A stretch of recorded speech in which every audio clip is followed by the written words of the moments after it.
Welcome, everyone. My name is David Shablock. I am the host of both This Old Mannequin and the co-host of Simulation or Sim Geeks podcast, which we will have more episodes on, I swear. One of these times we will get Will on here as well, so that maybe we can have an impromptu just Sim Geeks recording our episode. But right now, I appreciate you all for being here, and we've had you guys submit both topic requests and questions and things like that. And so the number one thing that kept coming up was alcohol-activated pigment makeup or alcohol-activated makeup. And then kind of under that, it was going to be silicone prosthetic adhesives. So that's what we're going to talk about just at the very beginning of this session. After we get through all of that, we're just going to go into Q&A. We've got some questions here. I'm hoping you guys brought some questions as well. But first off, it's great to see you all here, and thanks for being here. So, all right. So by a show of hands or who is here, and you can have cameras on. You don't have to have cameras on, but I love it because then I can see you and I can see the interaction there. But a show of hands, how many people have played with alcohol-activated makeup other than Bob Brown? And then how many people, including Bob Brown, absolutely love it? And then how many people have never heard of it or are scared of it? I do. It depends on what it is. Yeah, exactly. But how many people have wanted to get into it or want to know more about it? If so, that it's a good thing you're into it today.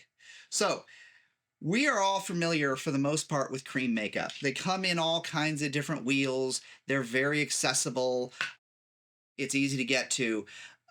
They're good because you can get them and pick them up at a lot of places. You can do a lot of heavy pigmentation with it, but there's different concerns we have with it. So one thing is we wouldn't put an applicator into this. We want to make sure we're bringing the pigments out, putting them on a paper palette or a metal palette or something like that. And then that is the amount of pigment that goes onto one person. Because if you take a makeup wedge or something like that and you dip it into here and you dip it onto Scott's face and then you dip it into here and you put it on Bob's face, they are now friends on a level they don't want to be. You can transfer ick, you can transfer contagion and things like that. So whereas there's a lot of good with cream makeups, there's also a lot of concerns. The other problem with cream makeups are if I do a bruise right on this arm and I do this, I now have two bruises. And there's ways that you can lock those pigments in and keep it from transferring to a certain extent. I have not been successful with making sure that it is 100% transfer resistant. So I always end up staining clothing, or it transfers, or it melts off the person. So being perfectly honest, I don't use as many of these as I do the alcohol-based pigments. And so this is one brand, and there's lots of different brands out there that you can get into and use. I am not partial to any one. I go with whatever one I can get a good deal on, but I will say I tend to buy this one often. There is also a smaller version of it, which is what we call the on-set palette. This is the full palette, and this is the on-set. So when I build moulage kits, 9 times out of 10, I'm going to put one of these smaller palettes in here. And this is, again, both by a company called PPI, or it's their Skin Illustrator line. But I also like this one. And this is just another brand of alcohol-activated pigments that works just fine. Sometimes, oh, I see Denise has got yours. Denise, which one is that you've got? Is it their master palette?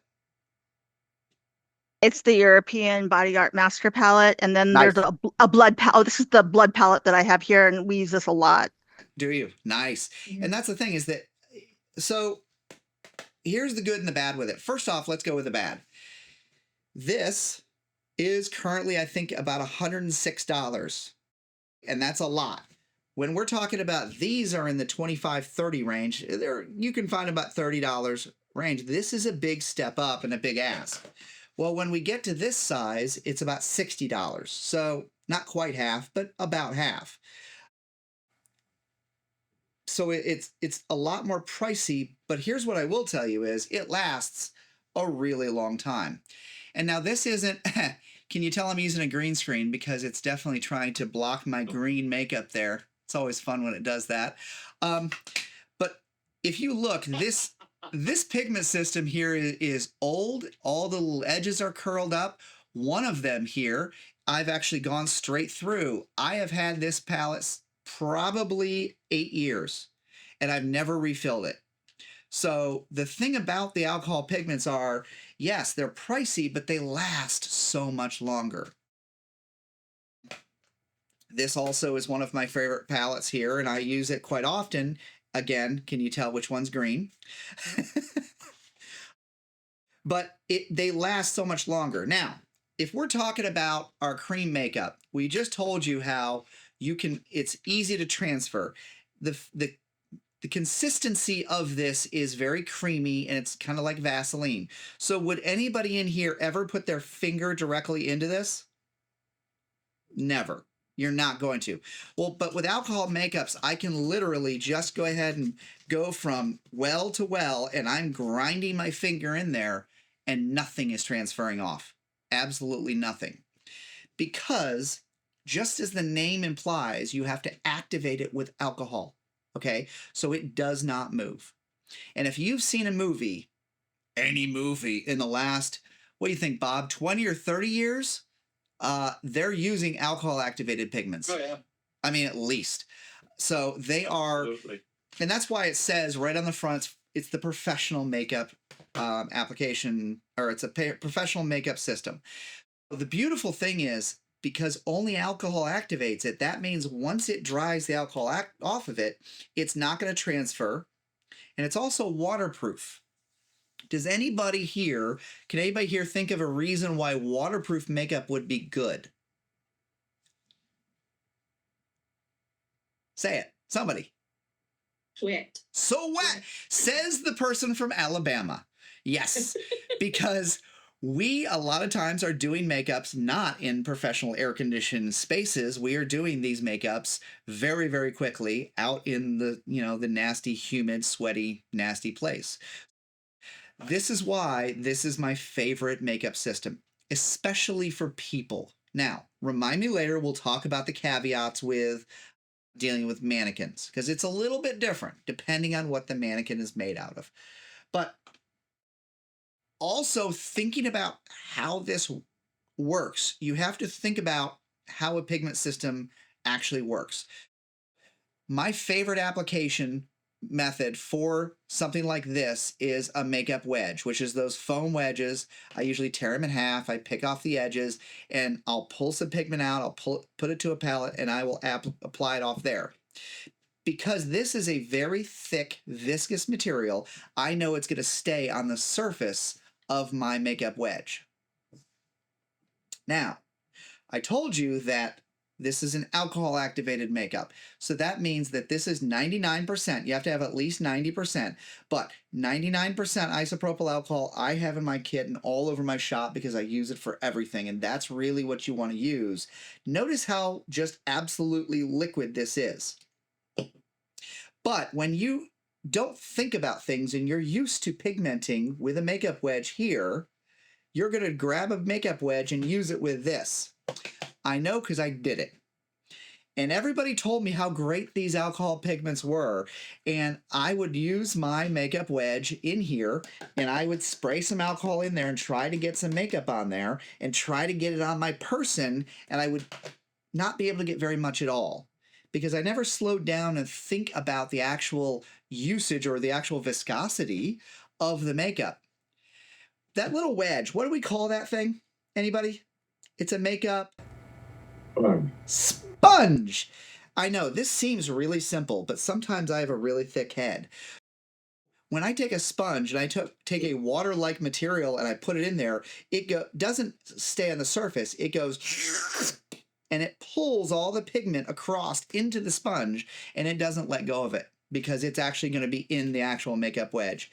And I couldn't get that through my thick skull. Finally, when it did hit, I was way more successful. I grabbed brushes. Now, these two brush systems are the very expensive. This is Delium. This is Titanic Effects. I am not saying by any means you need to get these expensive brushes. Actually, most times what I do is I buy the really, really cheap art brushes. And I love dealing with the art brushes because If I destroy it, I don't care. It was cheap.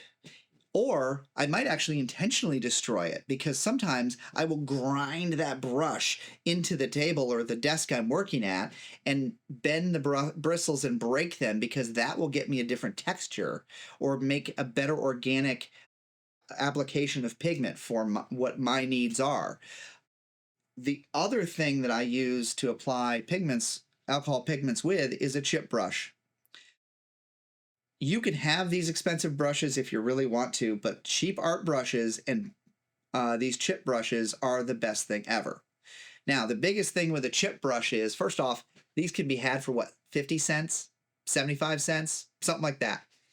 But I don't use them like this. What I do is we take that off, we throw it, and I always have trauma shears in most of my moulage kits, and I cut these down to this so that they are more of, let me go with this. There we go. So this is cut down by about half or more sometimes.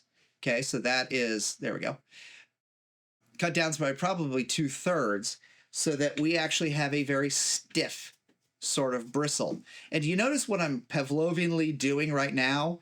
I'm raking my finger across, and that's actually how I apply most of my pigments. Because the thing is, when we're applying pigments, we are not trying to be an artiste. We are not doing Sherwin-Williams. Under no circumstances should you be doing brush strokes like this, because that's not how nature puts pigment on people, or at least that's not how nature makes pigment look like in people.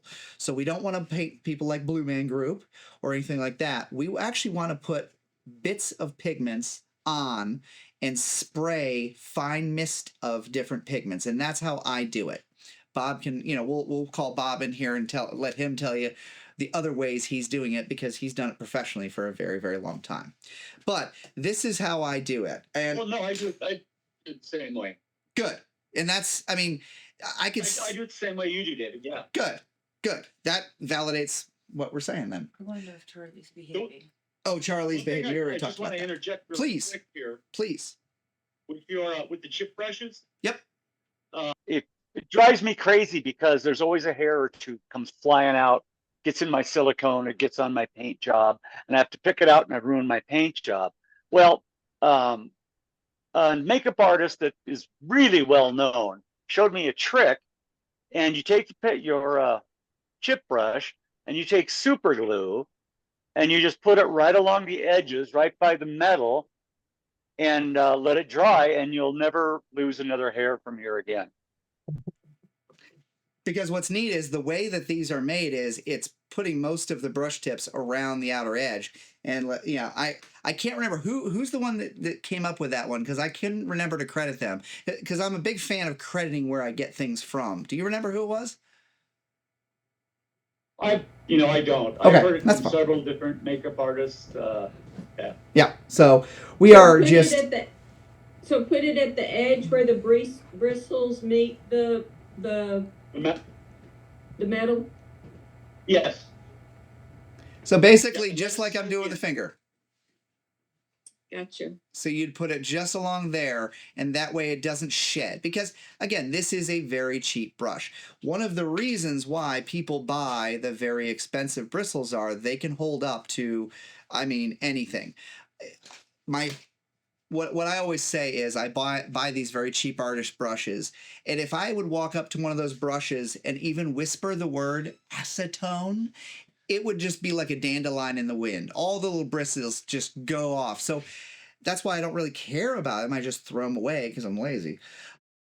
But a good brush, they will hold up to acetone, and they will just absolutely, you can throw just about anything at it.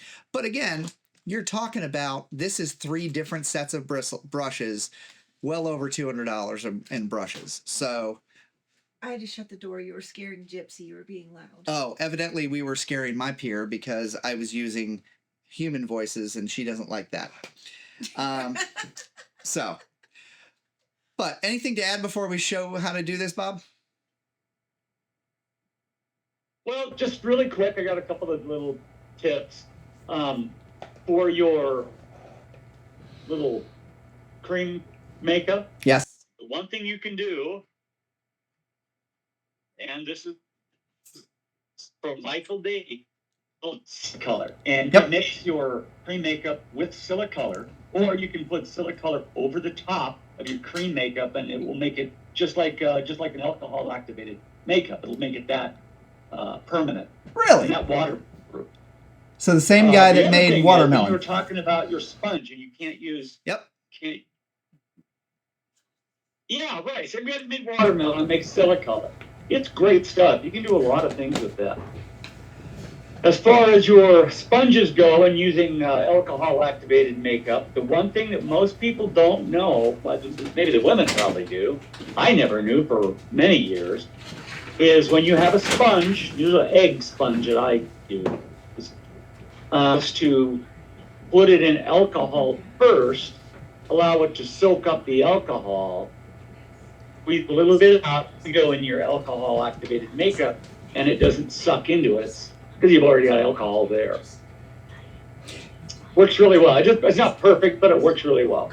I was taught the same thing about brushes. Are whatever medium you're going to use, you wet the bristles, because what happens is you take. I was going to talk about that. Is that the problem is, especially if you had bristles this long, as soon as you dip your alcohol saturated or your pigment saturated alcohol in there, it's going to try to wet all the bristles, and it's going to pull all your pigments way up in the brush. So what I was taught to do was, and again, I would never use it this long of bristles, but wet your bristles or have a little cup of alcohol and dip it in there first, so that it only brings up enough into the first 1/3 of your bristles. So I was doing silicone painting when we did the smooth on class. I taught that in the silicone or the silicone painting section as well.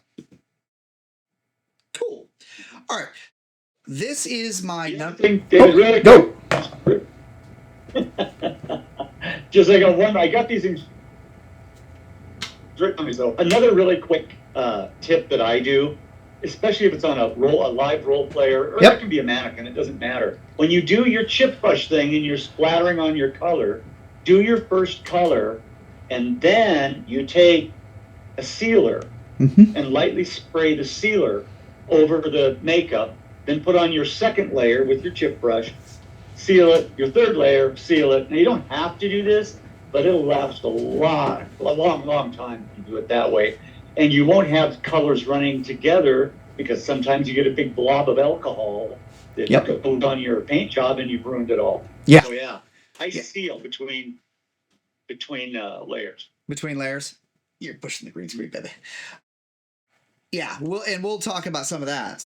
My favorite palette, if you're going to buy one palette, is definitely going to be one of these FX palettes. And the reason is it's got all of the colors you want, as far as it's got green. We're talking about that. But no, it's got a variety of blood tones, reds, oranges. You can lightly do blues for cyanosis, things like that. Denise, are you talking about the smooth on class? No, unfortunately, they do invite only. They hold that. That's a smooth on thing, and no, unfortunately, it's not. But you have a lot of, you can adjust with the white. You can go dusky and mute out somebody's really fleshy. Like if you look, when you're trying to do something like cyanosis, you're not wanting to go blue as much as you're wanting to mute the colors that make me look alive. Whenever I'm doing alcohol makeups, usually I'm going to put this effects palette in the kit and in the higher end kits. If you're going to buy a second palette, I highly recommend the dark skin palette. And the reason is we don't know the skin tones of the person that's going to come to our events. And the biggest thing is you want to have a plan of how to be respectful and how to be able to adjust a piece. You're not going to take a full Caucasian, like I am stark white as a piece of paper, and darken it down. But if you can have a plan and get things closer with a prosthetic and then use makeup like this to get it close to their skin tone, this can save your bacon on things, because it will really, really help. And the way that we do it is the same way that we're going to teach how to do redness in a second with the alcohol makeups.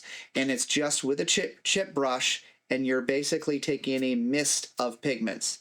And if you've ever heard about airbrush makeups are great, but it takes just a lot more time, effort, and money, and you can get a lot of the same effects of an airbrush makeup, and this isn't going to clog like an airbrush will. And believe me, if you're out in the middle of the field and you need it to work, it will clog on you. I've only recently learned a few tricks on how to not have that problem, so if anybody wants to talk about that offline, I am very, very happy to talk about that. And then I'm trying to monitor the chat as much as I can. Yes, Ben Nye does sell alcohol makeup. Oh, really? I didn't know it was made by Skin Illustrator. Yeah, that's interesting. Do you want to give me your laptop? Nice. Nah, that's fine. Quicker Michael Friends. Yep, Friends Beauty has Michael Davies Silicolor. Yes. I love Friends Beauty Supplies. They're somebody I buy from a lot. All right, so let's talk about how to actually use the alcohol-based pigments. So I'm going to use this only because it's bigger and it's easier to show on there.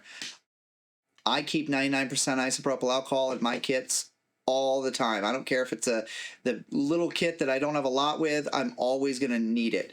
And so the biggest thing is that primarily people will use these pigments to do a wash of color or a light color that allows somebody's other skin tones to come through. But you can do deep pigmentation and you can do light pigmentation. A lot of it has to do with how much alcohol you use and how much patience you use. Sometimes I'm not good with that patience thing. But a lot of times, if we're going for just a mist of color, I'm going to pick this red here and I'm going to put a few pumps in.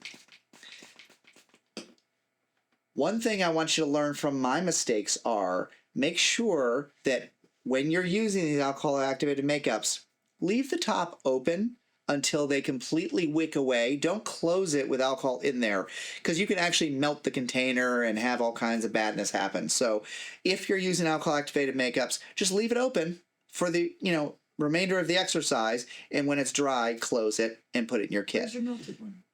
I don't know. But so I've got some pigment some alcohol I've sprayed in there and I've talked, so I'm going to probably put another one or two. And then, like we discussed, I'm going to wet my bristles a little bit so I don't waste any pigment. So I'm getting those kind of wet and nice. And I'm going to grab some of this.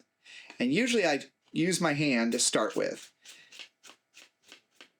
And the real problem is you're not going to see a lot of redness on this camera.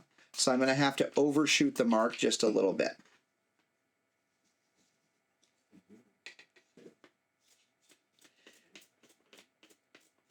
But do you notice how I look like I've got a little red irritation on there? And you can go a lot heavier, but subtle is hard, and it's better to do a subtle effect than it is to go into, I'm trying to see, you notice how I've definitely got some redness. Now this is just really light, I'm just showing you that, and it's very, very quick. So I can, before I'm going to do road rash or around a prosthetic, I'm going to spritz on some color just to get it on there. The other thing is, we are not movie makeup artists. We are not here to do camera-ready work, but we all have that crazy in the back of our brain that we can't shut up. And if you have a blending edge that you're just going crazy with in your brain, and you can't, even though nobody else is going to care but you, doing this sort of thing is going to fool the eye and kind of make some of that blending edge a little less apparent. So I'm going to go in and I'm going to do a little bit more. The other thing I like doing is about 2 or 3 different colors. Yeah. I'm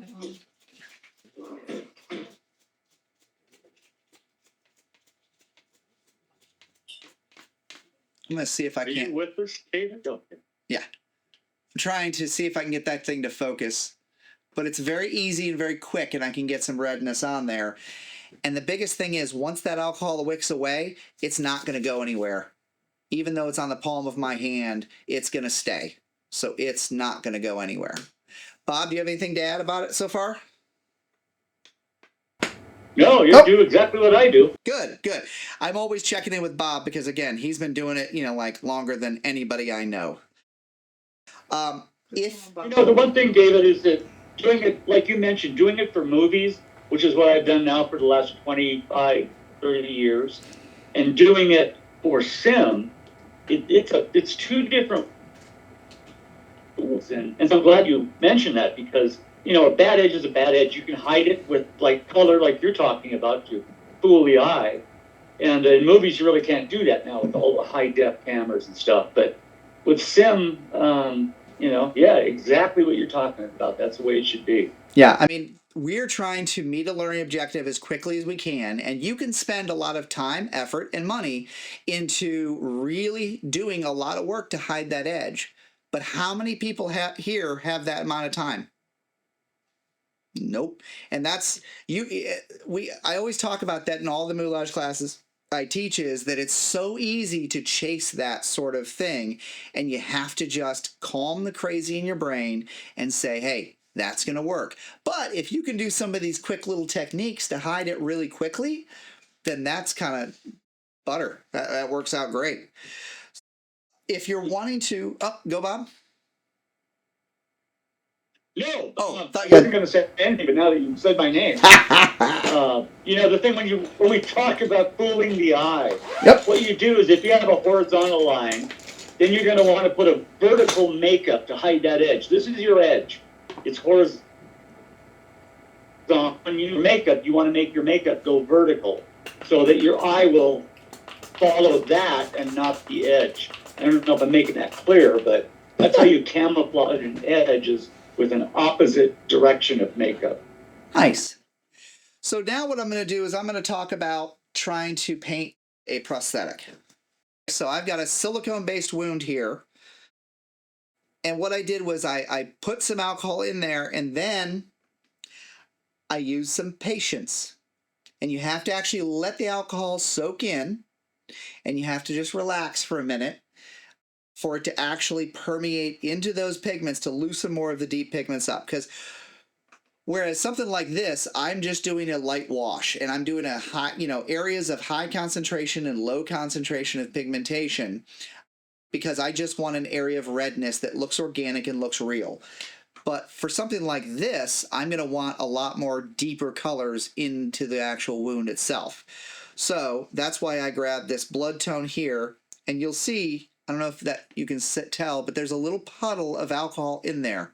And so what I'll end up doing is, a lot of times I will push that off to the side, I will go higher, and I'll dig into that pigment a little bit and maybe pull up some of the alcohol. And then I can get a lot deeper pigmentation to be able to pigment a wound.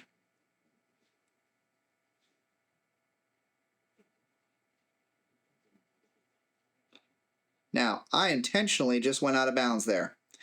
And the thing I always try to teach people is there is no permanence. There's no mistakes. There's no, oh God, the world is over and I've just ruined that with makeup. Because there's always ways of fixing it, okay? And my go-to fix for a lot of things is going to be the alcohol. So I've got some deep pigmentation, and I went way out of bounds over there. And this is still a little bit wet. I'm going to say that I waited, and now it's on there, and oh my God, what am I going to do? Well, my first thing I'm going to do is either grab my finger, put some alcohol on it, and then I can pull that off. Or I can wipe that off with my finger if that's all I've done, and do that. Well, the other thing is I'm doing this, but I'm getting all that pigment out there, and I'm kind of wasting that pigment, and that's not good. Well, around lacerations, you're going to have redness. So now that that's transferred to my fingers, I'm probably going to try to use that to actually bring some of that redness. Notice it's on the table. We're saying this is on a roll player, but I'm going to try to tap that out. Like even this here, it goes from laceration to just kind of skin. Well, I'm going to try to tap that out, break up any of those hard edges, and leave some redness, because I didn't cast this with any flocking powder. If you don't know what flocking powder is, it's little tiny polyester fibers that you can put into silicone that break up the color to make it look a little more alive. Here's some, David. Oh, beautiful. Yep, there you go. Those are the fibers you can put into silicone, and it just makes it look like capillaries under the skin. It gives it more of a live look. Well, if you flip this piece over, I didn't do any of that. This helps to actually put the camera on. This is a solid color pigmentation. So really it looks like a dead slab of silicone. So we're putting the wound texture in there, but the nice thing is I'm able to tap in some redness in there to give it more of an alive look. So there's no mistakes. All I did was I used my out of the bounds painting, and I used that pigmentation to blend it into the person's skin, which is my table, or that. So we also talked about how this works on silicone and how it works on pigment or on PVC skin. So the two primary types of mannequin skins that we have are the PVC skins, which is the older Simman 3Gs, Nursing Ann, Nursing Kelly, and things like that, or silicone. And this is a Dragon Skin FX Pro, which is made by Smooth On. So it's fairly fleshy, but this is a silicone skin, a lot like Nursing Ann Simulator. Because one of the questions we got is how to do pigments on Nursing Ann Simulator. So I like using alcohol activated pigments on the silicone based skins. Now, if I touch it, it's not going to transfer. But somebody in here tell me what sticks to silicone. Silicone. There you go. So is this going to permanently bond to my silicone? Nope, because it's not silicone. So if I go in and I abrade that wound, I can pull that pigment off, unlike I can on my skin. So I can actually really rub that off, because the only thing that's going to permanently stick to my silicone is something that is silicone based. So if we talk about something like this is all nice and fleshy and it looks all hurt, right? Well, this won't come off at all because I painted it with a silicone paint, unlike the alcohol activated pigments. So it's both good and bad. It means that you're going to be able to get it off the mannequin. It's not going to stain your mannequin. But if you're doing, say, like CPR over it, or if you've got some aggressive wound care people, just know you're going to have to touch up those pigments. No big deal at all. Now, conversely, if you don't put a skin barrier on the PVC, yes, this will stain. Everything stains PVC. Anybody here who's ever been hurt by PVC skin staining before, yes, this will stain it. Not as badly. It won't just really suck it up like a cream makeup will go into this stuff and won't let it go. So you do want to do a barrier product of some sorts, whether it be, I sometimes will use skin protectants such as Ben Nye Final Seal or any of the sealing products. I will layer 2 layers of that down and then I will put it on there. I will sometimes do Tegaderm. The only problem with Tegaderm is one of the benefits of why we use Tegaderm is it allows the skin to breathe. If you aggressively put pigment on top of and push it into the Tegaderm, it can push it into the pores. So I really prefer Opsite. Opsite is an occlusive barrier. It will not let anything through, and it works really, really well. Bob, did you have anything to add on any of that? How do you hide the Opsite? How do you hide it? You don't. I mean, I'll be real honest with it. You don't. And it's because what I always... A little bit. What's up? Matte it, if it's really shiny. Yeah. But other than that, that's it. Yeah. The thing is that we are not movie makeup artists. And so therefore you got to let it go and realize that if they have enough time to focus on the Tegaderm, then they're not paying attention to the case itself. Does that make sense? Like... Yeah. I've never had a problem with it if I've done pre-briefing, a proper orientation to room and equipment, and they're treating the scenario real as they can. Because one thing I really like doing is printing and gluing images to tattoo material images onto Tegaderm, and it's shiny, but I've never had a real problem with it. Does that answer your question? Yeah. Well, what was that Ben Nye product you said you sometimes use? Ben Nye Final Seal. And so you can buy makeup sealers in, as far as I know, I don't wear, a lot of makeup, but you can buy all kinds of different makeup sealers from all kinds of different stores around. I only buy Ben Nye's Final Seal because I like it. It works well and it smells nice. And I know that sounds really cheesy, but it does. It smells really nice and I like it. So when I add it to my moulage kits I sell, I always add, when I need a makeup sealer, I add Ben Nye's Final Seal. So can you use hairspray as a sealer? So can, but like if you're working with SPs, especially the Ben Nye, I've never had trouble. And we have a lot of older people with really, thin skin, and we're real careful with them. Not a problem at all. But with hairspray on some of my 72-year-olds, I don't think I'd try that. Now, Manikin. Here's stuff you can get at the grocery store that works well. you can get the next care from the grocery store? Oh, awesome. Yeah. Okay, good. Yeah, Is it it's a liquid bandage? in a spray. It's just, spray on bandage. Oh, well, okay. Nice. And then you can put the alcohol-based pigments right on top of that. I'm curious. Yeah, you can actually. Okay, good. Because I was wondering if the alcohol wouldn't break down. Yeah. So what I would say is make sure that you're testing all of these things first. So I'm talking to, nothing here. I would test all of these things first. Test them out. Well, just like Denise says, what you would use on somebody's skin versus what you would use on a mannequin. You just got to make sure you're using the right thing and test it to make sure. And that's why you'll see I don't throw my new job. We just preventive maintenance 22 mannequins, and they wanted to throw all the old skins out, and I'm like, no, you're not. I'm going to keep those. So I've got a lot of really old skins at work. I didn't bring them home. Thank God.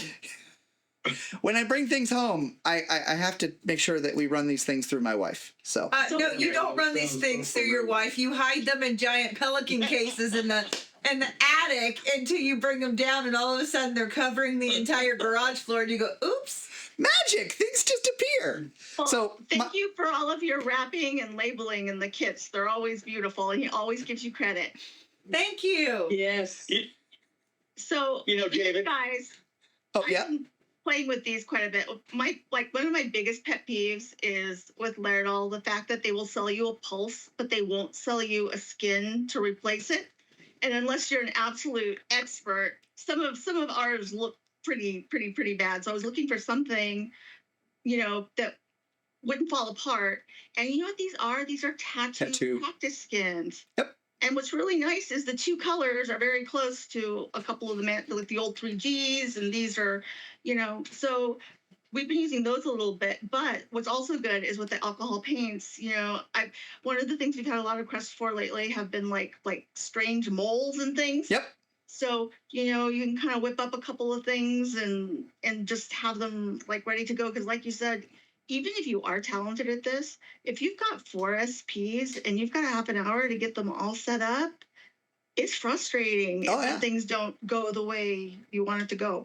Yeah, and I'm all about doing upfront work so that you have the time and the brain cells to really be able to do it. What'd you make the mole out of? Did you make that out of watermelon?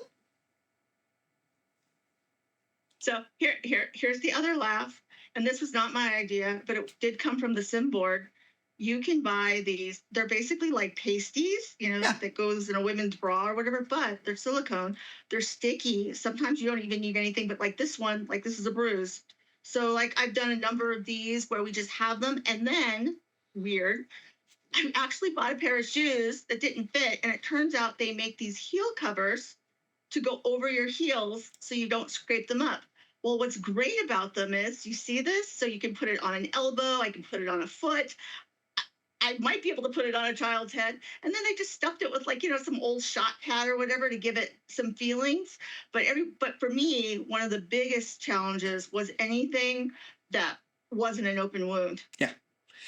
Can you do me a favor, Denise, and take pictures and put this in the Moulage Facebook group? Come on. Okay. Please. I will. Yes, Okay. yes, with yes. with links to these things, because Yes. you No problem. you keep saying it's weird, and yet we're all on the edge of our seat looking at it. So if it works, it's not weird. I think it's cool. I think it's innovative. Granted, I don't know what small Asian child probably has to make these from wherever they came from. I think, But you can get like in that tin, I think there were like 4 or 6 for like $7. Nice. Which is because I don't know if you have SPs that tend to want to walk away with things, and if you buy like a really nice Medic FX, like Sammy, broke out the credit card, and we have a few of those. But every time I put them out, I have anxiety because I'm afraid it's going to walk off, and they're worth like like $100 each. And that's a real thing. the booby covers making into bruises. Oh yeah, that's a big deal. Yeah, that's come out in the last few months and things like that. You can also use Water-Melon as a base. Okay, so you can just put a little layer over it. Put a light layer of Water-Melon down, then put your makeup on top of that, whether it's cream makeup, alcohol activated, whatever. Oh, And then when you're all done, you simply take alcohol and wipe it all away because the Water-Melon comes up. Yep. That's what I do for movies. When I have an actress with who's their face is very important to them, and so what I do when I have to use adhesives on their face is I will take Water-Melon or cat plastic, but Water-Melon mainly, and put it on their face, and then put the adhesive on, and then apply it over prosthetics. So Water-Melon worked great. Yeah, and I mean, I know that some people don't want the And that's all I have. Yeah, well, and I know some people won't want the cat plastic because it's got acetone around their face and things like that. The beautiful thing about Water-Melon, it's all water based, and I mean, it just works so great. Oh, love it. All right, so I'm going to go on in a minute, but what other questions do we have about the alcohol activated pigments? Anything so far? Or any other questions you guys are burning to ask? I keep hearing you guys talk about Water-Melon. Okay. I'm still fairly doing this, and I don't know what that is. Okay, so there are videos. If you go into the Simulation Tech YouTube video or YouTube channel, there's a one on Water-Melon. But in short, basically, remember back when we could do latex, and latex was awesome because you could slush it in a mold, you could let it dry, you peel it out, you spirit gum into somebody's face, and you go with life. Well, we're all in medicine, so we can't use latex for any reason around real people. Like, please just stop. There's always a way of getting around it, so don't. But what's great about this is just like working with latex, but it clears when it dries to clear, so you don't tint it. You let the person's beautiful skin tones come through, whatever pigmentation they are, and it sticks to people. Once these pieces are dried, the prosthetics are dried, it sticks to people with just 99% alcohol. Where's your water? Also, I don't know. It also sticks to PVC-based skin pretty well. Silicone, okay. I would use a silicone-based adhesive on top of it. But this stuff's great. So, Byron, reach out for more questions, and we'll go over it. And, yeah, watch the video. You'll love it. It's Michael Davies, absolutely brilliant. And that was when we were talking about the Silicolor, which is that the pigment lockdown sort of filament or device. It's this made by the same guy. It's just a dude that makes this stuff, and he's got several materials that are just absolutely brilliant, and it's just him making them at home, and he sells them, but he's been doing it for.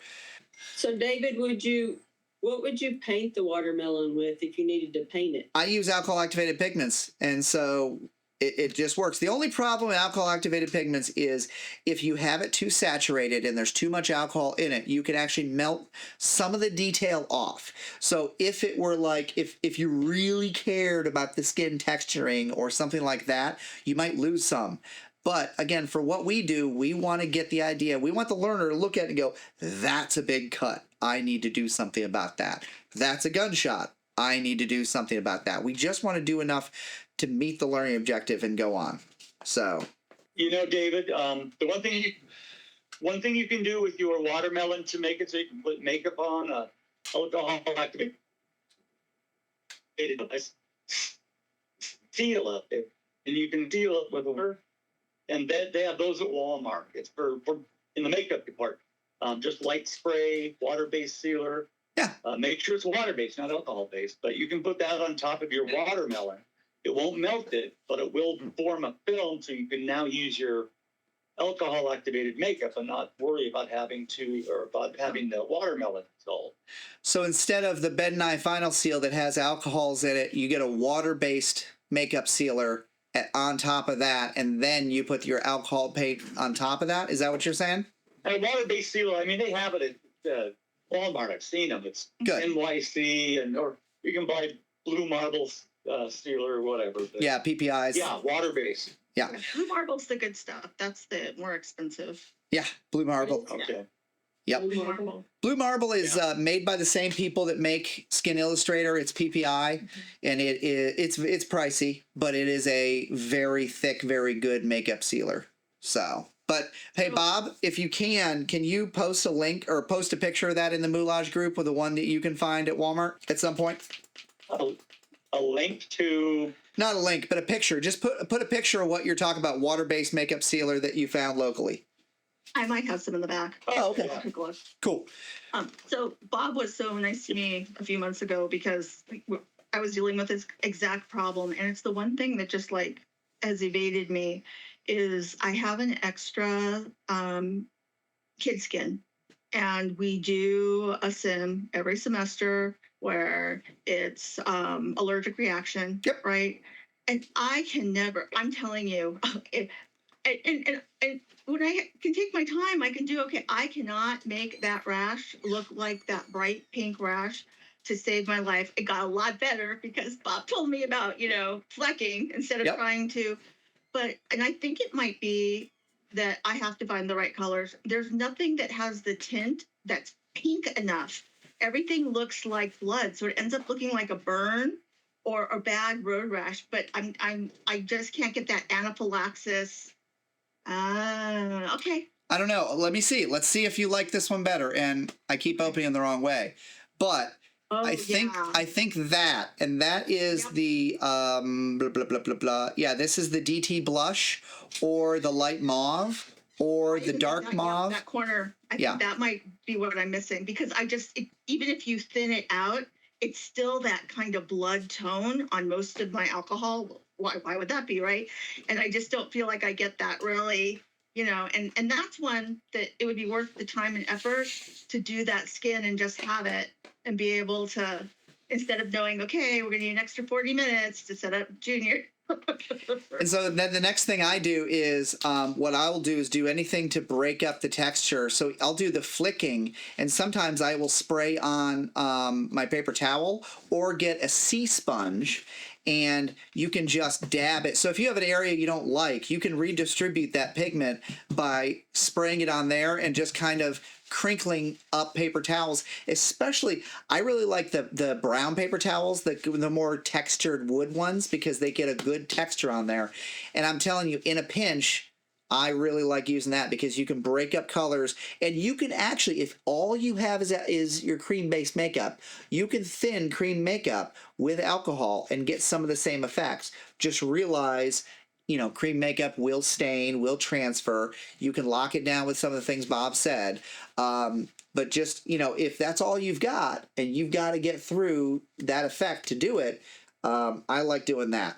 So, any other questions before we go on? Because we're getting low on time. We might actually have to push off the silicone-based adhesive till next month.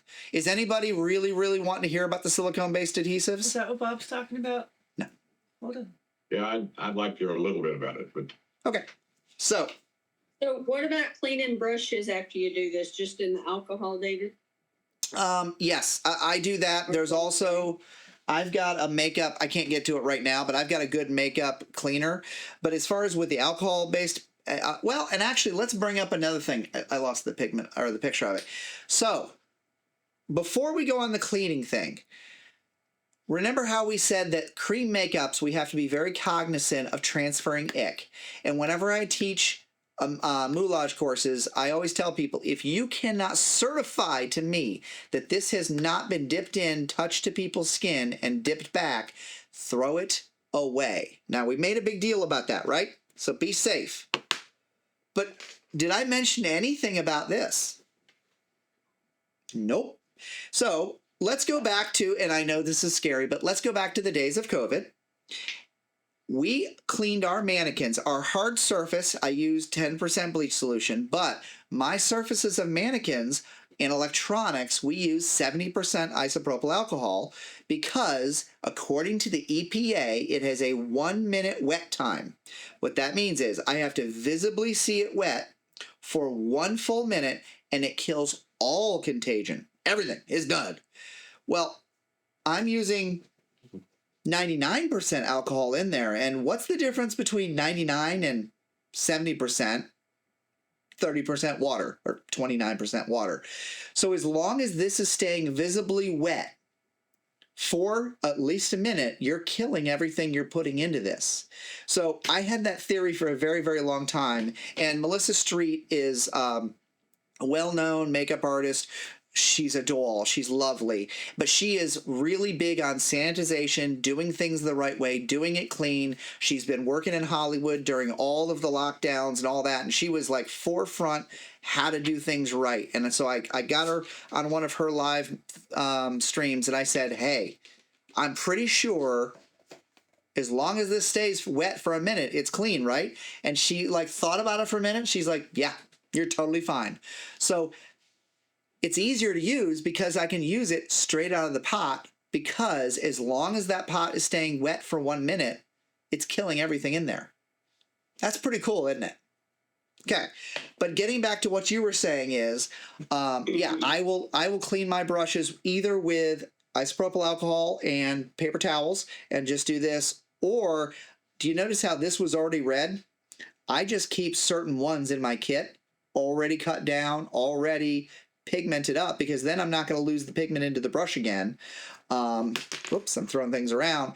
And because I know this was staying wet for a minute, I know it's sanitized. So easier to use, and it kind of cleans itself. So a brush like this, which is my really nice Titanic Effects brushes, I'm going to either use isopropyl alcohol or I'm going to use a purpose-built brush cleaner, which is what I do most times. Any other questions about that stuff? Here's a picture. All right, my wife is feverishly trying to get me to show this picture, which I'm not going to be able to show real well, but this is the NYX.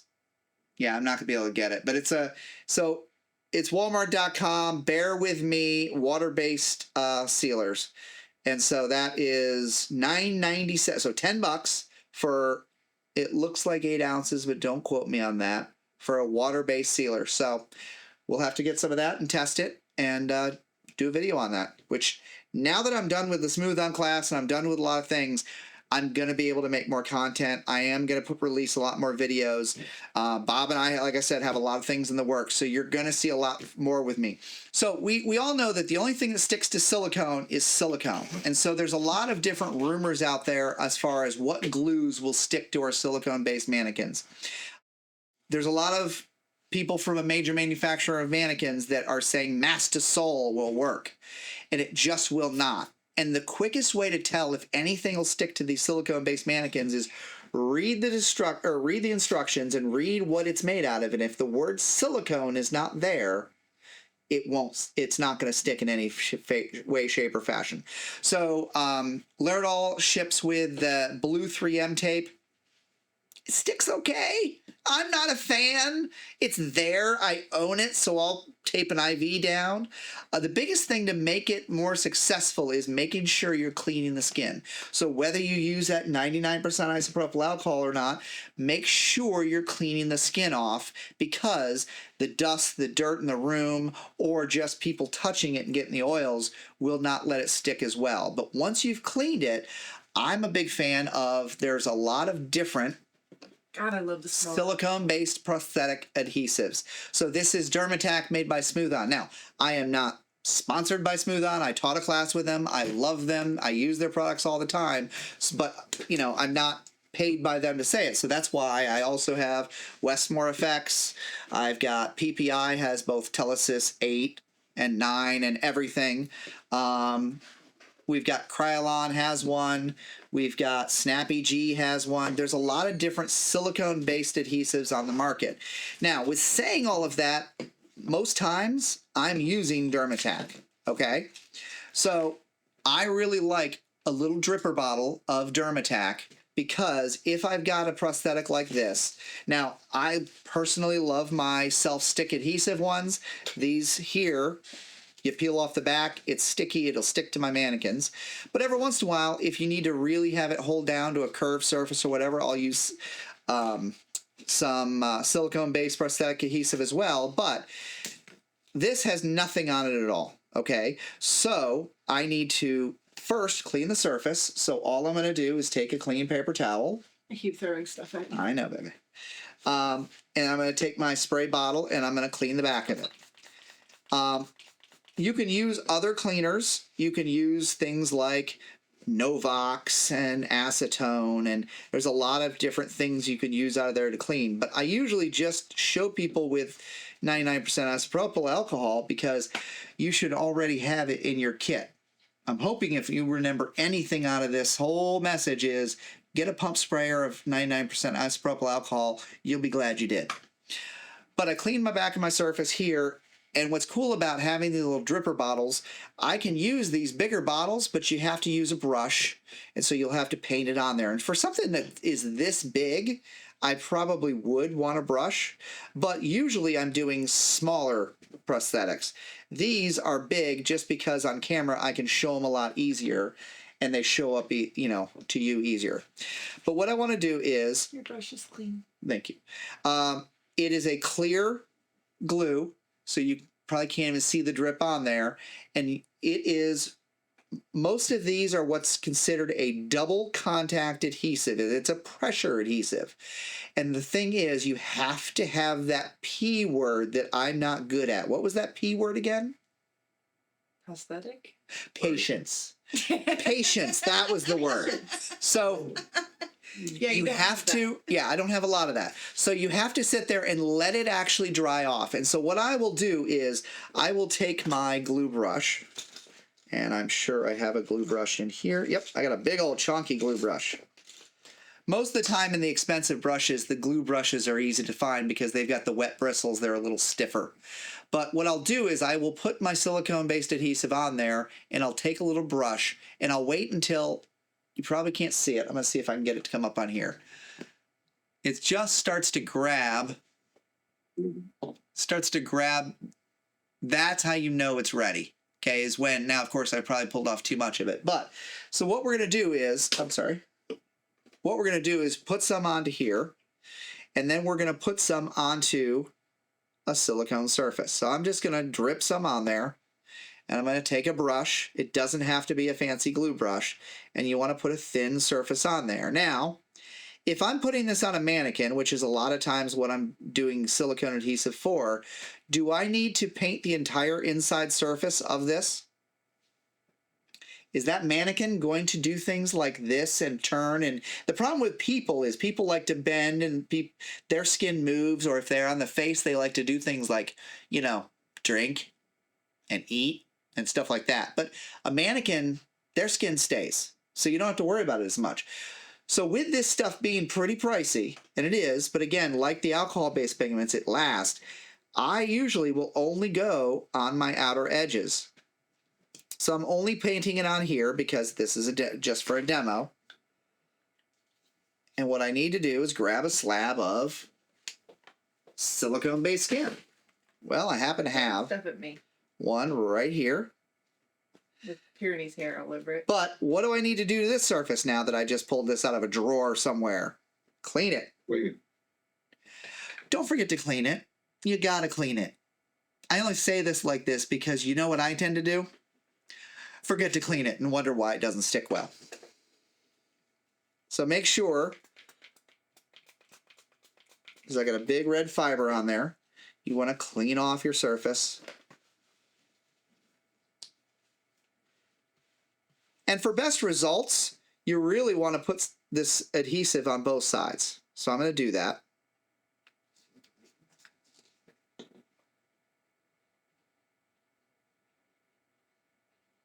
And then I'm going to have patience and wait. Now this, I'm sure, is dried, and I'm just going to take some, see how it's starting to grab? Yep, that's good. This is still wet. So, patience. Well, that's really what the captain is. Do what? Hey, David, just to take up a little bit of time while Please. I'm trying. Well, this brush right here, this looks like a very expensive glue brush. I have the same ones that you do. Okay. Titanic Effects and Bedellum. Yep. These I got off of Amazon. It's for a spa, for your masks at the spa. These were like 20 of these for like $7. And this is what I use for glue now. Nice. I mean, yeah. Because at the end of the day, you don't care about them and you can pitch them. Love it. And we'll put... See how many times I'd let a glue brush sit out, you know. Oh, especially Prozaid. Prozaid's the worst like that. I mean, I love Prozaid. Don't get me wrong, for the right thing, but Prozaid's not silicone, so it won't work for today's use. But, so this is now dry. It's starting to grab there. And so I'm just going to take my prosthetic, flip it over there, and then again, it is a pressure sensitive. So that means you put some good pressure down and stick it down, and it's going to stay. So I only did the half of it. But if you notice here, it's going to move it, and it sticks pretty darn well. I've never had a problem with a prosthetic, especially on a mannequin. So a lot of times, like nursing and simulator, and I know somebody put that in there as a question, is how to get things to stick to nursing and simulator. Right there, that's how I do it. I use Dermatac. I loved, one of the cases I loved that we did with our students was, it was post-fundamentals, nursing sims, and what it was they would come in, they would do their building rapport, make contact with the patient, they do their head-to-toe assessment, and then they get down to the lower leg, and I had a silicone wound glued right there that I painted up, and I made it look a little dirty and a little not right. And it was wrapped up in a dish towel with Scotch tape. And so therefore that post-fundamental student got to that and they were like, oh, and I was the voice of the patient. You don't need to worry about that. I'm taking care of that. Well, now they've got a patient that doesn't want them to do it, but they have to take care of it. So they were able to talk through a problem situation, do wound care on it, talk to the doctor about what antibiotics they needed and all that. But as far as my stuff, all I would do is I would walk in. It was literally, I don't know where I put it. Did you take it? I didn't touch anything. Okay. That other laceration I had that I can't, oh, it's right here. So it was literally this laceration that I used. I glued onto their leg. I painted my injury color, and then I spritzed on some like green and some grays just to dusk it down and make it look not right. I'd wrap it up, and at the end of the scenario, all I would do was take my glue brush with a little bit of the Dermatac remover, and all I would do would be to brush that out underneath it, and we'll do that here in just a second. Pull it off, take isopropyl alcohol at 99%, spray it off, and within 3 minutes, I have a clean mannequin and I can flip to the next case. And so that, how many people can do moulage on a mannequin that quickly? Well, if we pre-make a laceration that either self-sticks and we use the prosthetic adhesive with little help, or like this, that's how you could do it in the alcohol-activated makeups. It just works so darn well. For the nursing and wounds, like this is one, for her. They send you a few of these. You can see they're like gigantic. And I was going to say, just like you, we basically do the same thing. Like I'll make a donut, and then with what's inside, I can use that for some of these littler ones too. And I will say, this is the one thing that, and I don't know exactly where they got them. I mean, it literally says generic silicone on it. Yep. But these actually work pretty good, especially for the bigger pieces. And, it's fast. The only thing I will say, Denise, do me a favor, hold that prosthetic up again. And do me a favor. What I want you to do is, I want you to balance it on your finger in the middle. Mm-hmm. Do this to it in front of the camera. Don't bend really good. Yep. Okay, so I know that wound very, very well. And again, I love our mannequin manufacturers. I love the other companies. I am a company that makes stuff. But I want you to know and understand shore hardness. And shore hardness, we're not going to get over today. Okay, Smooth On has a very nice video over it. And when we talk about shore hardness, it is the softness of the silicone. And so here's the perfect example of this. This will meet a curve. It will flex and meet a curve. Okay. This is a 2A shore hardness. This one is about half the softness. And so it will fit a contour even better. So what I want you, the whole reason I'm talking about this is if we're taking your injury and putting it on a contoured back of a flat back mannequin, who cares? I don't care. It works. Right. But that same piece gets thrown at a standardized patient in a mass casualty exercise, and I'm told to put that on a very sweaty, hairy gentleman who is not flat. He is very curvy, and that's when you have to know what you're going to be able to get away with and what you won't. And that's all I want you to know about is, so if I needed to put this laceration on an arm, you want to have it as soft as you can get it. If you even this is going to be okay, but it was cast out of a mold that was flat, and it wants to go back to flat. Okay, the harder the silicone is. Now, you guys haven't had your hands on the piece, or some of you have maybe, but the piece that she's talking about, if this were if this were a 2A shore hardness, and we can talk more about shore hardness another time, that is probably in the 20A range is what I'm guessing. It's a lot firmer, and it really wants to go flat. And trying to get something that wants to be flat to curve, especially if we talk about sweat and people that like to move. Because I remember I was doing one in I think it was in Alabama, not at your place, Amy, but it was down there, and I was given a wound a lot like that to put on a very rotund gentleman right on his side, right in here, and I'm just like, so what are the learning objectives? Because that's not going to work, and just knowing that much about it. So we have pushed well beyond the 8:12 or 8 o'clock time frame. If anybody has to go, I understand. I totally get it. But what we're going to do is I'm going to remove this, and then we're going to go into Q&A, and we're just going to have fun. So if you have any questions, by now, you just ask them. So just to clarify, you would use that Dermatac on your silicone-based mannequins and your whatever layered all PVC mannequins are, everything, and a person. I use it on people. I use it on PVC-based mannequins, and I wouldn't use it on a Sim Baby 1.0 because that mannequin skin is TPE, and it's a little bit different.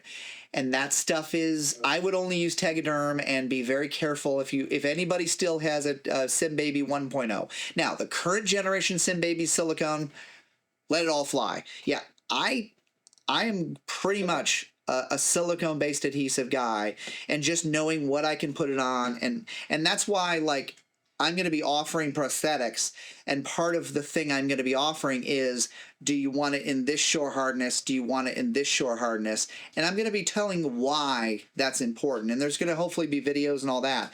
But now you guys get the inside track of, well, I would want it soft. Now, the only problem is, why would I not want it to be this soft all the time? Anybody know? It'll tear easier. So with being this soft, it is a very good possibility. And silicone, if you get a little nick in it, it's going to go straight through, and now you've ruined the piece. So whereas this won't fit to curves, it'll be more durable, and it will fit, it'll be more durable. So here's something I'm working on. I'll show you guys. We're working on is sleeves. So one person in here actually already got to see this. So this is out of a Dragon Skin FX Pro. It's a 2A shore hardness, so I don't have as much of a fear of this tearing. This is out of a much softer silicone, and I'm going to have to inlay a material into this to make this less able to be torn. But yeah, this is part of that backwoods R&D stuff we're working on. Bob and I are working on to give you guys options of all kinds of cool stuff out there.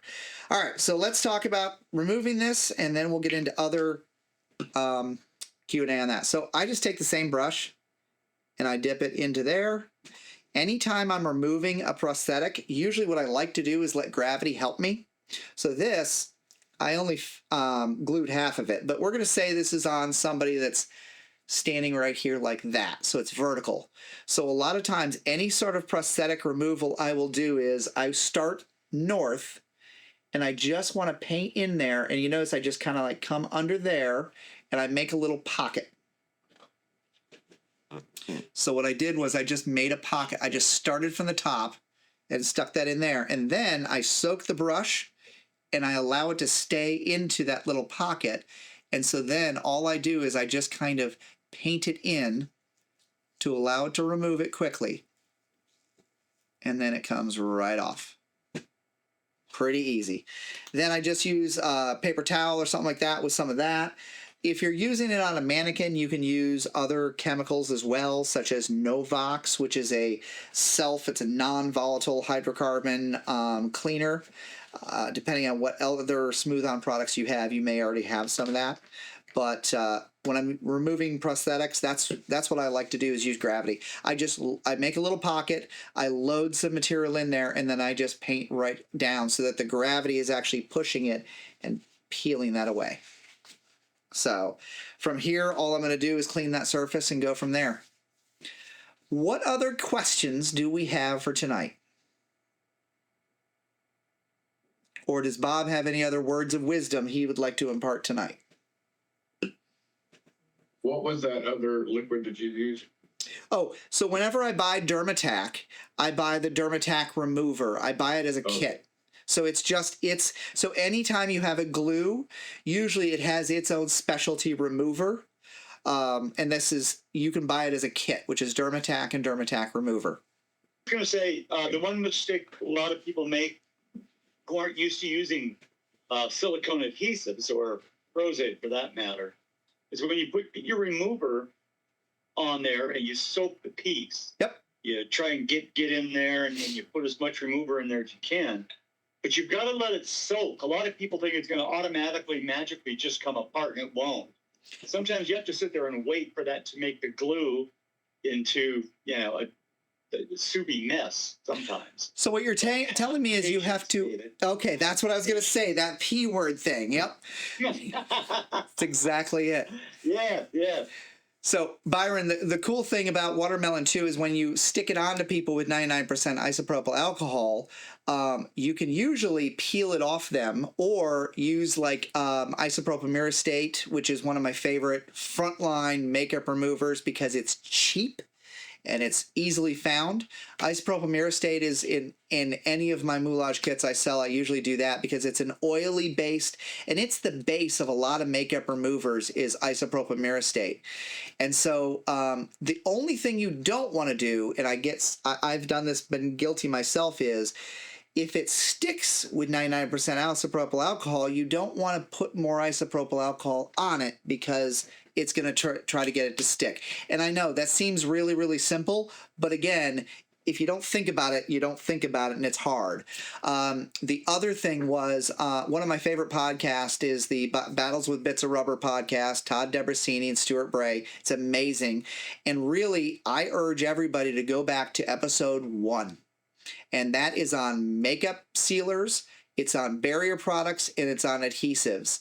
And it's a great episode. But Prosade is also activated by alcohol, just like Water-Melon. And I think it was, not Todd, I think it was Stuart was telling a horror story about how they had a big foam latex lion and they couldn't get it off the guy. And they're calling every makeup artist in the world in the middle of the night going, oh my God, what do? I can't get it off him. And one of them goes, he's a drinker, isn't he? And they were like, well, I don't know what he does on his time off. And then they go, oh, crap, he is a drinker. And because the guy had been a chronic alcoholic, all of the alcohol evaporating from his skin was reactivating the glue, and that's what they were fighting the whole time. So it's all of these little things that you have to think about how they work with each other. I love that story. So, It's great. yep. Are you using anything? Yes, Denise, I really like Water-Melon for peeling skin, because what you can do is you can cut watermelon. So the question was, are you using anything non-latex for peeling skin like burns? Now, Bob's going to give a lot more. I think I know where he's going to go, but I want to hear his answer on this one.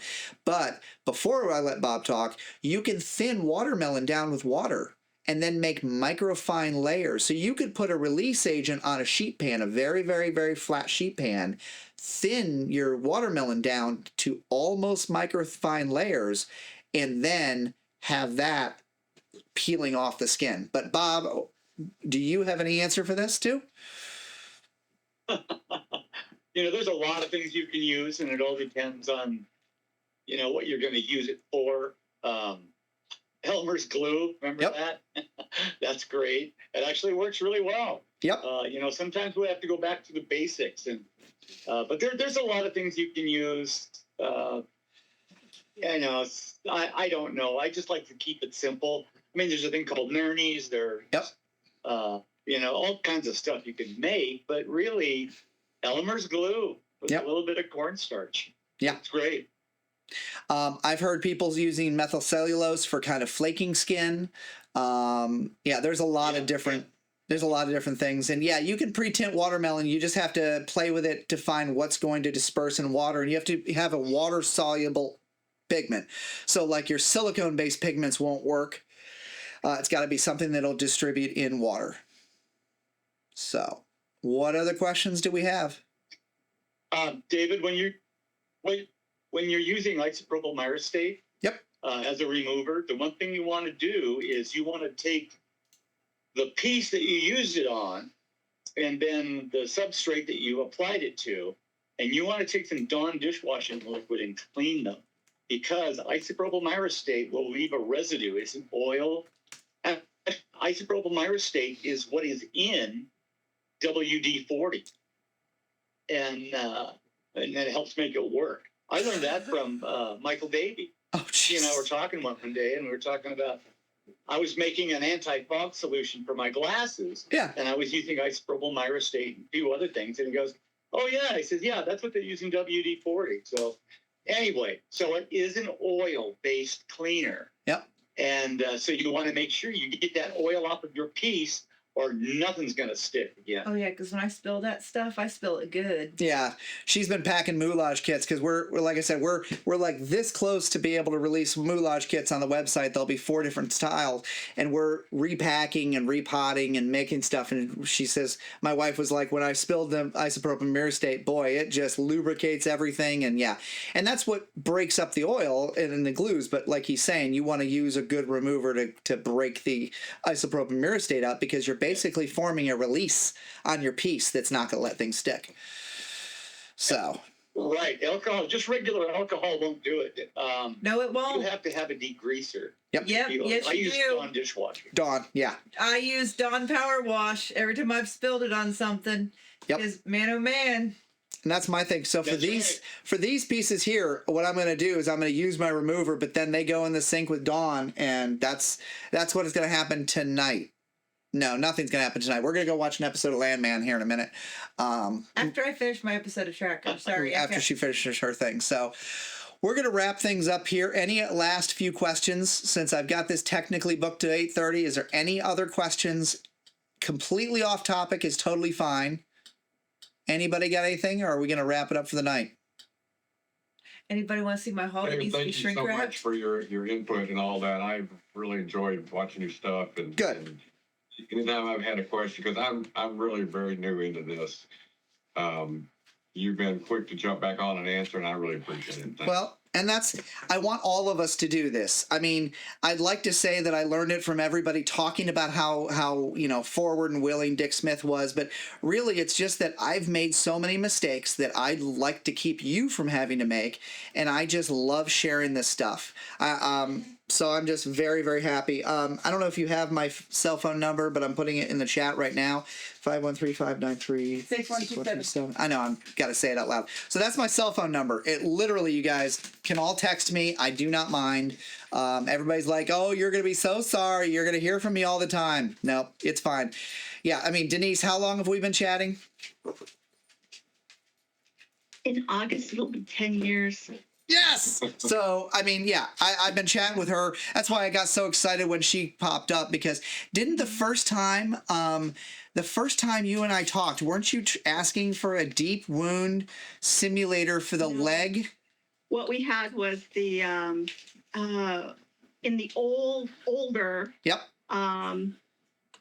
Lateral, like nursing Kelly's. Yep. There was this IV thing, right? And the wound thing in there. And I was like, I really need to make more of these. And he literally, he goes like this. And in the mail, I got a mold of that piece, which we have used forever. And but that's what he does. And you find ways of thanking him. But, you know, he says he makes mistakes, but he's made a lot more friends than mistakes. And I think Bob's right behind him. I can't believe how active and how nice he is in this community. He's so knowledgeable. He doesn't gatekeep anything. He puts up with my silly questions. It's really been a pleasure. We love you. both Bob and Denise and all of you guys. So, all right. He's been putting up with me for 18 years. He can handle anything. And I've been talking with Denise for 10. That's been great. So, all right. So from the bottom of my heart, I appreciate all of you as well, because you inspire me. I absolutely love hearing from you. I love doing this. I mean, I don't make a dime when we do these. I don't make a dime most things I do. I just do it because it's in my heart, in my soul, and I love doing it. So I appreciate all of you showing up. I think I might be able to be successful in recording this and posting this. So I remember to hit record on everything, I think. So, all right. But my name is David Schablock. I appreciate your evening, and I'll give the time back to you. Have a great evening. I'll see you next month, the 4th Monday of every month. We're going to do it. I was waving by, not trying to mess with your head. So, all right, guys, thank you so much. Have a great evening. Bye. Good night, everybody.